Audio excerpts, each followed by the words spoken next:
આ તરફ ચોમાસાને લઈ હવામાન નિષ્ણાત અંબાલાલ પટેલની આગાહી 22 જૂનથી ચોમાસું સક્રિય થવાની અંબાલાલ પટેલે આગાહી કરી છે। અલ નીનોની વચ્ચે પણ એક વેવ જુલાઈમાં આવશે, જેનાથી ચોમાસું સુધરશે તેવી પણ આગાહી અંબાલાલ પટેલે કરી છે।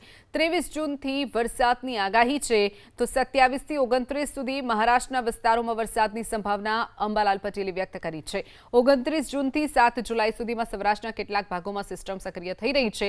29 જૂનથી 7 જુલાઈ સુધીમાં મુંબઈ દક્ષિણ ભારતમાં સિસ્ટમ બની રહી છે, જેના કારણે સારો એવો વરસાદ નોંધાઈ શકે છે।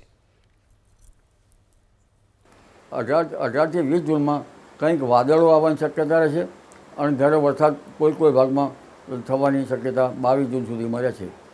22 જૂને આદ્રા નક્ષત્રમાં સૂર્ય આવશે। આદ્રા નક્ષત્રમાં 23 જૂનથી વરસાદ થવાની શક્યતા રહે છે। 23 જૂનમાં જો ખાડા ખાબોચિયા ભરાય અને તળાવમાં થોડું ઘણું પાણી આવે તો પછી 7મી જુલાઈ પછી પુનર્વસુ નક્ષત્રમાં નદી નાળા છલકાય। એટલે 23 જૂનથી 26 જૂન વચ્ચે વરસાદ થવાની શક્યતા રહે છે, જેને ચોમાસાનો વરસાદ કહી શકાય, વર્ષા ઋતુનો વરસાદ કહી શકાય। ત્યારબાદ તારીખ 27, 28 અને 29માં મુંબઈ મહારાષ્ટ્રમાં વરસાદ થવાની શક્યતા રહે છે અને 29 જૂનથી લગભગ 7મી જુલાઈ સુધીમાં સૌરાષ્ટ્રના ભાગો,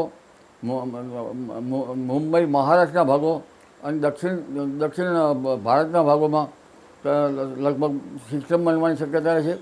બંગાળ ઉપસાગરમાં પણ માસના અંતે સિસ્ટમ બનવાની શક્યતા રહે છે અને 16મી કે 18 જૂનથી પણ હવાનું પ્રેશર બનવાની શક્યતા રહે છે।